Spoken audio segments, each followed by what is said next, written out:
a informação correta, a informação verificada, apurada, correta, ela tem um valor na sua vida. Na política, para você escolher seu voto, para você escolher o carro que você vai comprar, para você escolher a faculdade que você vai fazer, para você escolher tomar as suas decisões, todas as suas escolhas que você tem que fazer na vida, você precisa da informação correta. E sabe, e por isso o jornalismo profissional e comprometido com a informação é um grande aliado nesse processo. Quer dizer, você atingir e desmontar isso, e o Brasil tem grandes jornalistas, tem grandes empresas de jornalismo profissionais, enfim. Você pode, não gosto desse, não gosto daquele, esse, prefiro essa linha ou outra, ok, enfim, mas você está fazendo, você tem que montar a sua rede de informação para não ser enganado. Isso na pandemia fez um estrago terrível. Eu tenho minha mãe não queria se vacinar pelas mensagens que recebia nesses grupos de WhatsApp. Deu uma crise na família, porque a gente teve uma conversa séria com ela, porque ela não queria se vacinar. Porque o presidente dizia que era para não se vacinar. Entende? Então, isso é uma coisa muito complicada. Olha, tem um monte de gente aqui mandando mensagem pra gente. Eu fico aqui de papo com você e acabo estourando o tempo. O Samuel Narciso, novo membro do canal, obrigada, seja muito bem-vindo, Samuel. Ele diz o seguinte: eu senti falta ontem do Márcio França analisando a briga lá na hora.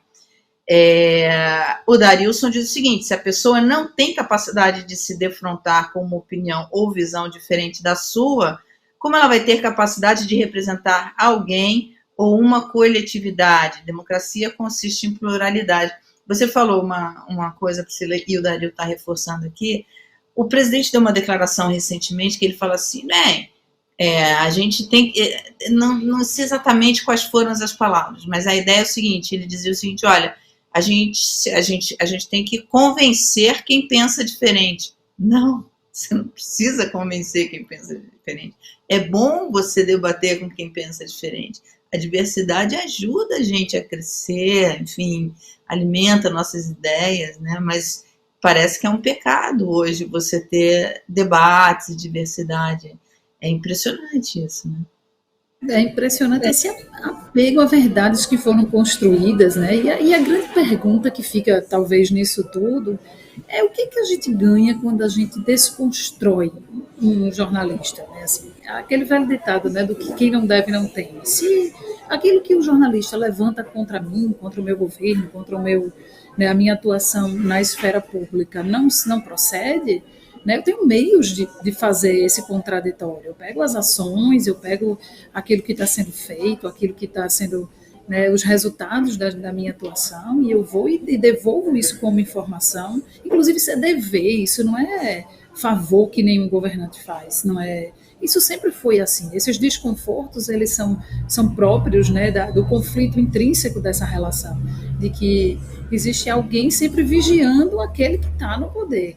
Nem sempre os interesses de quem está vigiando, eles são completamente desprendidos, são apenas interesses republicanos. Eles podem ter interesses de outros grupos políticos que querem destituir, mas a vida inteira da democracia foi assim. E esse processo ele foi se aprimorando, né, dentro dessas relações, inclusive países que têm uma lei de imprensa, por exemplo, países que regulamentam isso dentro do seu código civil, do seu código penal. Tem formas dentro da democracia para você regulamentar essas relações, né? Aqui ninguém está falando de censura, né? Devem existir órgãos censuradores, porque isso não faz parte da democracia, mas os limites, eles sempre são também preceitos democráticos, né? E isso não deveria estar sendo alvo de dizer assim, por que eu preciso destituir, calar, desautorizar, porque eu não concordo, porque aquela pergunta, porque o questionamento incomoda.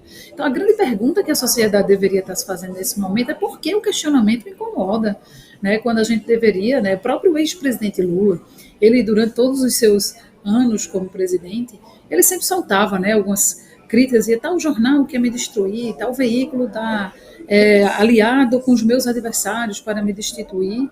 Mas isso era parte, né, do jogo democrático, porque isso nunca representou um ataque específico pessoal, orquestrado para destituir o direito de perguntar. A gente está falando aqui do direito de perguntar. Por que é errado a gente perguntar sobre o de um político? A gente sempre fez isso nos municípios menores, onde o controle social ele acontece no olho, você consegue ver quando um político local, que antes não tinha uma casa decente para morar, com 2, 3 anos de mandato, ele passa a ter uma mansão. Olhos vistos, a pessoa diz assim, poxa, pai, esse cara está enriquecendo, o que é que ele está fazendo dentro da política? Será que tudo que ele está fazendo é lícito? Esse é o controle social. E aí vem os veículos, né, de forma mais estruturada, dentro de um papel pactuado socialmente, para dizer assim, é dever investigar patrimônios. Tanto que toda época, como a gente está vivendo agora de eleição, tem matérias estruturadas a partir dos dados dos tribunais regionais eleitorais e Tribunal Superior Eleitoral, para dizer assim, o patrimônio de fulaninho, quando ele disputou a primeira vez, era de X, agora na terceira eleição dele, o patrimônio triplicou, ou então o patrimônio diminuiu. Como é que alguém exercendo uma atividade tem essa redução drástica de patrimônio? Isso é o básico, gente. A gente está falando de um controle social básico. E por que é errado perguntar isso?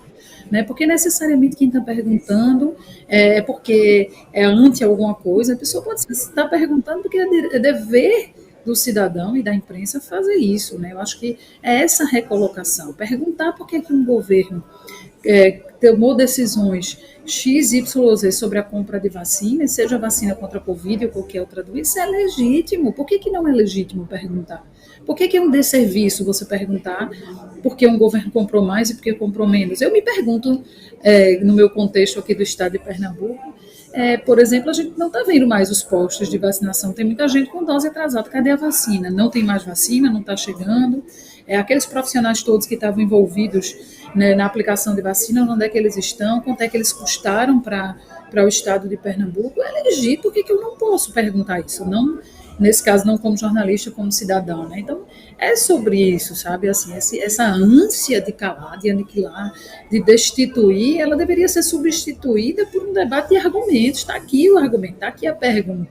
Você perguntou, está aqui a resposta. Né? É mais simples do que a gente imagina sair desse imbróglio, sabe? Eu acho que o que falta realmente é a determinação de que as coisas aconteçam de uma forma diferente, dentro desse padrão democrático que, graças a Deus, nos últimos anos vinha existindo, apesar das ferrenhas críticas, apesar dos incômodos.